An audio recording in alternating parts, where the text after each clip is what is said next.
Hey Shatling, I decided to shave my beard off for today's video. I hope you can deal with the change. I know it was sudden. It's gonna be okay, I promise. In my 39 years of existence, I've noticed a trend, which is that autistic people are typically so freaky. I know that that doesn't describe every single autistic person, but there is a considerable link between being autistic and being very unique in terms of psychology in certain areas. It's fascinating to me. And I think it has something to do with not fitting in, with having a different way of thinking, that unique, abnormal thought process. It could have a lot to do, oh my gosh, no. One big part that I think describes the trend between autism and freakiness positively correlating is the fact that autistic people are more likely to be bullied and to face hardships as a child, to face, what's the word?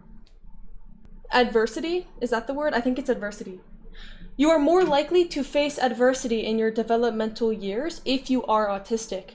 And one of the things that leads to freakiness, I'm not going to go into detail because I don't want to step on the toes of the YouTube terms of service, but one of the things that objectively, like based on science, does lead to freakiness is trauma and negative experiences and just experiences in general during your developmental years. So being autistic, you're more likely to be bullied because you don't fit in. You might have interests that people find weird. Like, I don't know, luckily I didn't have any interest that made me the target of bullying, but now they're really coming out to play. I mean, I am the wizard that crafted the fetish tier list video, okay? I am the absolute scholar that created how to turn your boyfriend into a catgirl. So obviously my interests are weird. However, they didn't really come out to play until my adult-ish years. Now, I know for some people that is not the case. I know for some people they may have interests like, let's say you're really interested in, I could say trains. That's just a generic example, but trains, okay? That might get you bullied in school. Depending on how much of an asshole your classmates are, that could get you bullied. Let's say you don't speak like the other kids do. Let's say you're not the greatest socializer. Hello, that's me. I'm fucking terrible at socializing. That could get you bullied too. And these negative experiences are what shape your mindscape. Is that a word? Be honest, is that a word? It's what shapes your psychology. You are the most impressionable during these developmental years. So any negative experiences are going to reach into the hardware of your brain and like mess with it and tinker around with it and change shit. And that's going to affect you later on in life. For example, one example. Can you tell that I'm sleep deprived, bro? Okay, anyway. For example, one thing that highlights this is, how do I do this without going into too much detail? If you have been bullied in your life, okay, so feeling powerless, feeling hurt, feeling unsafe, that is a very significant event that your brain is going to latch onto and remember and use to evaluate future circumstances, right?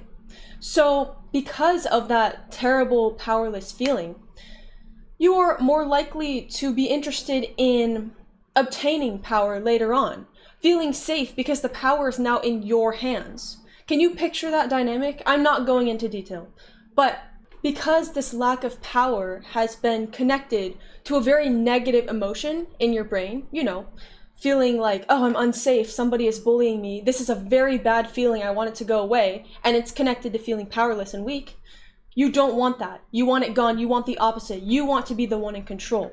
So this could lead you to enjoy being in control. Simultaneously, you could also experience the opposite. You could experience a fondness for giving up control as long as you feel safe, right? Because that's such a vulnerable subject. However, if you have a situation in which you can safely give up control, in which there is strong mutual trust, that could amplify the enjoyment of it. Simply because it's such a sensitive subject, it's something that your brain considers so significantly.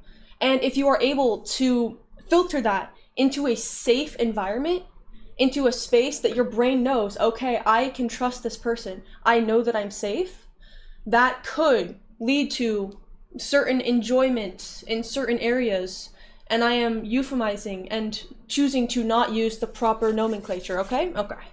Holy tangent, what was I saying? Autism. Catgirls. Okay? No, because we all know if you are watching my video right now, you are either autistic or a catgirl or both, okay? Don't even lie to me. Autistic people also have more of a, is it predisposition? Is that the word? Oh, it is predisposition. Wait, holy moly, they call me Shakespeare. So why does you being autistic make you more likely to become a catgirl? As an autistic person, you are most likely going to feel some extent of, is it ostracization? Yes, it is. Holy moly, they call me Shakespeare. I'm on a roll today. You may feel ostracized. It is very likely that you will feel out of place, like you don't fit in, like you can't express yourself socially in the way that others do. And it's going to lead you to feel weird, to feel like the outcast. At least in my experience, that is true. And you may just label yourself as weird, depending on whether or not you're diagnosed. You may just think there's something intrinsically wrong with you. Now, where does catgirl come into play? I'm so glad you asked. Feeling ostracized is going to lead to a lot of self-questioning, a lot of confusion about your identity, a lot of confusion about how should I be acting, what is right, what does society expect from me, how am I supposed to interact with other people? And being a catgirl, it's very fluid. It's very straightforward simultaneously. The community of catgirls is very welcoming, it's very open. It's filled with mostly, if I were to guess, neurodivergent people. So not only is it like a welcoming embrace, it's a community that you can actually feel a part of, but simultaneously, it encourages expressing yourself in an unconventional way. Something that if you're autistic, you are already intimately familiar with.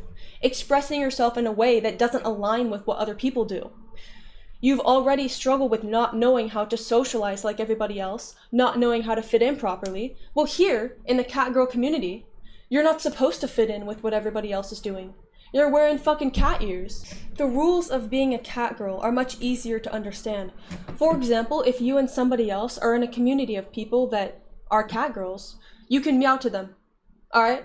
Now, how much mental strain does that take? None at all. There's no pressure, there's no, oh my gosh, what words do I use? Is this the right thing? Is this gonna come across as weird? No. You just go, meow. And you know what's probably gonna happen? They're gonna reciprocate that meow. How difficult was that? I would say 0 out of 10. And how fulfilling was it? Hella. You have now established a connection with this person. A friendly connection. It's a social token of sorts. If this was The Sims or something, you just gained a little bit of friendship. Catgirling can give you a sense of belonging. And in somebody who is autistic and has for so long struggled with feeling like they don't belong, this is an even bigger incentive. This is even more alluring. I think the appeal of being a catgirl is that you allow yourself to express yourself however you want to. There are no rules. In fact, being weird is rewarded in this community. Nobody expects you to express yourself like a totally normal, neurotypical person if you are in a catgirl community. Or even if you label yourself as a catgirl, that already signals to others, I may not behave in a way that you would expect from the average person. I'm a catgirl, I might just start meowing. It could soften the blow, rather than worrying about, oh no, I'm autistic, what if I act wrong, what if they judge me for having autism? I'm a catgirl. Okay, so I'm immediately thinking, okay, so you're gonna act a little weird. Not in a bad way, in a wholesome way. And that's cool. And that signals to me immediately. And that takes the pressure off of you. There's no questioning about like, oh no, they're weird, they don't know what to say, blah blah blah. No, they're just being silly and expressing themselves. They're just having fun. And I truly think that's what life is all about. We should all tap into the catgirl frequency, you and me, because this is where joy and whimsy lies. If you haven't considered being a catgirl thus far, you really should. You're missing out, twin. I believe that the autism to catgirl pipeline is a metaphor for autistic freakiness as a whole. I think that autistic people are more predisposed, if that's the proper word, to have these unique psychological traits. Now, I kind of got a little bit off track and went on a huge tangent, but everything I said about being a catgirl holds true for freakiness in general. Why is my hair so frizzy? I am not a medical professional, but I am a cat girl professional. Thank you for joining me in this video, twin. I hope that you enjoyed it, and make sure to take care of yourself, okay? Be kind to yourself, alright? Okay. Also, make sure you're following my Twitch, okay? I stream almost every single day, but not on Tuesdays and Thursdays. Pull up to my streams, that's a command. Got it? Take care of yourself. Be kind to yourself. Bye, twin. Mwah.